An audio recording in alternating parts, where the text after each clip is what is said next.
Honestly, if there's one thing you can learn from North Korea, it's confidence. It regularly threatens some of the most powerful countries on Earth: the United States, South Korea, Japan, even China. And that immediately raises an obvious question. Where does that confidence come from? Because if you look at a map, North Korea isn't some massive country like Russia or China. It's relatively small, and internally, it's not exactly thriving either. This isn't a wealthy place. Electricity cuts out, food is limited, and daily life is tightly controlled. So what explains the attitude? Are they some kind of high-tech military powerhouse like Israel, small, surrounded, but dangerous enough that everyone keeps their distance? Probably not. So why do they keep doing this? How does a country with so little create fear that big? Which, yeah, sounds ridiculous. So, to see how this even happened, we've rewind the story back to 1945. That's where things first went sideways. Korea had just gotten free from Japanese rule and almost instantly got dragged into one of the biggest breakups in modern history: the US versus the Soviet Union.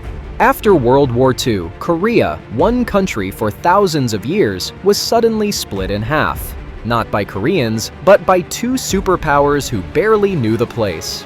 The North ended up with communism, backed by the Soviet Union. The South went capitalist, supported by the United States. And almost immediately, both sides claimed the same thing: we're the real Korea. Two different systems, one shared history, and a rivalry that was about to explode. Then, in 1950, boom! The Korean War, mother of all family arguments. North Korea, backed by China and the Soviets, tried to take the South by force. The United States jumped in to stop them. Tanks rolling, jets screaming overhead. What was supposed to be quick turned into a nightmare. The war dragged on for 3 brutal years. Millions were killed, cities were destroyed, and by the end of it all, nobody really won. The borders barely changed, and the fighting just stopped where it was. But here's the catch: there was no peace treaty, just a ceasefire, meaning technically, the war never ended. And this is where things start getting rough for North Korea. Because after the war, the South rebuilds fast, with money, tech, and powerful allies. The US sticks around and keeps troops right there on the peninsula. And the North? Not so lucky. Over time, their Soviet support faded. They got poorer, hungrier, and more isolated. So think about that for a second. Your enemy is still right there. They're getting richer, they've got powerful friends, and you're the one everyone points at. That's how North Korea ends up stuck. Isolated, angry, staring at US soldiers just a few kilometers away, fully armed, and never really gone. Then the Kim dynasty, in charge since day one, made one decision: we're never going to be weak again. Because in their view, the world is always looking for a chance to take them out. And honestly, you can kinda see why. History didn't exactly prove them wrong. They watched what happened to countries that trusted the West when it said, "Relax, you don't need scary weapons, we've got you covered." Take Iraq in the early 2000s. Saddam Hussein used to chase weapons of mass destruction, but after the Gulf War, he backed off. He let inspectors in, opened things up, said, "We've got nothing to hide." And then, the US invaded anyway. Within weeks, his regime collapsed. He was dragged out of a hole in the ground, tried, and executed. Iraq fell into years of chaos, civil war, and bloodshed. North Korea watched all of that and thought, okay, yeah, absolutely not. Then Libya. Muammar Gaddafi had been in charge for decades. At one point, he decided to make peace with the West. He shut down his nuclear and chemical weapons programs, let inspectors in, and tried to rebuild relations with the US and Europe. For a while, it actually worked. Libya was slowly getting welcomed back. But less than a decade later, in 2011, the country fell into civil war. NATO stepped in on the side of the rebels. And Gaddafi, the same guy who gave up his weapons to earn trust, was captured and killed in the street. And there's Ukraine.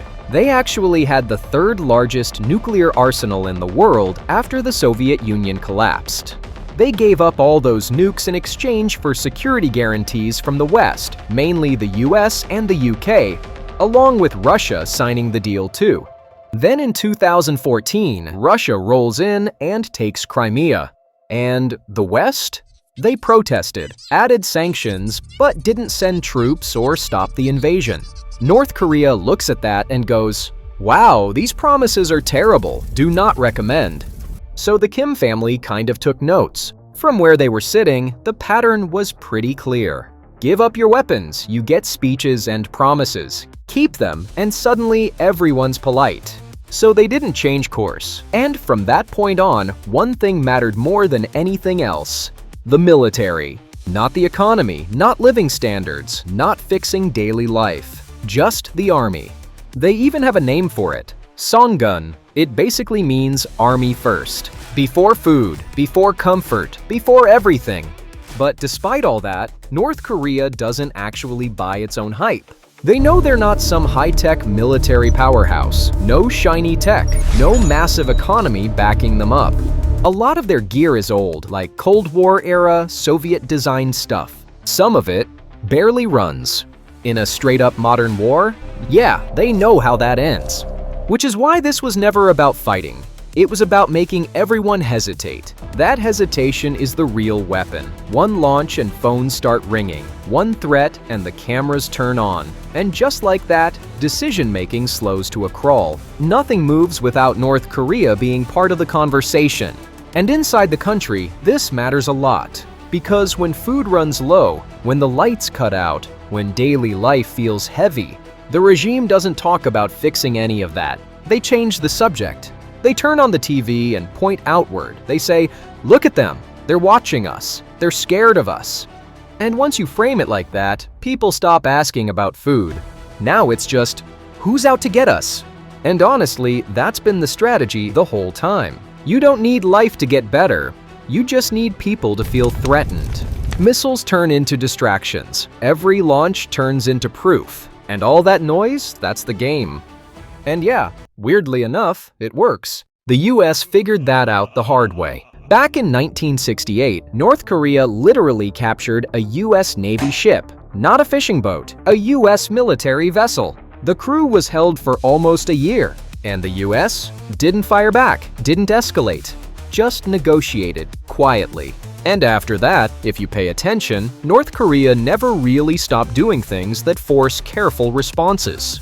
And this isn't a one-time thing either. You can kind of see the pattern if you zoom out. Back in the 90s, they said, "All right, we'll pause the nuclear stuff." And in return, oil starts coming in, new reactors are promised. Then, in the 2000s, same energy. They sit down for peace talks. Talks fall apart, but somehow food aid and money still show up.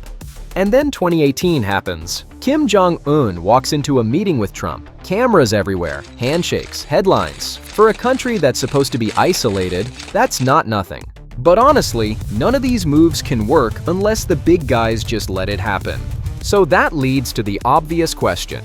If North Korea is such a headache, why do China and Russia protect them? Well, China doesn't love North Korea. It doesn't trust them, and it definitely doesn't want them firing missiles whenever they feel bored. But here's the thing. China wants chaos even less. If North Korea collapses tomorrow, you get refugees pouring across the Chinese border, a possible US-aligned Korea right next door, and American troops suddenly much closer to Beijing. From China's point of view, an annoying neighbor is better than an unpredictable one. Russia's calculation is simpler. A noisy North Korea keeps the US distracted. It pulls attention, money, and military focus away from Europe. Russia doesn't need North Korea to win. It just needs them to exist, loudly. And North Korea, they just keep it going. As long as people are watching, reacting, guessing, they're still in the room. And that's the uncomfortable part. Because if the world ever stops looking, does anything actually change?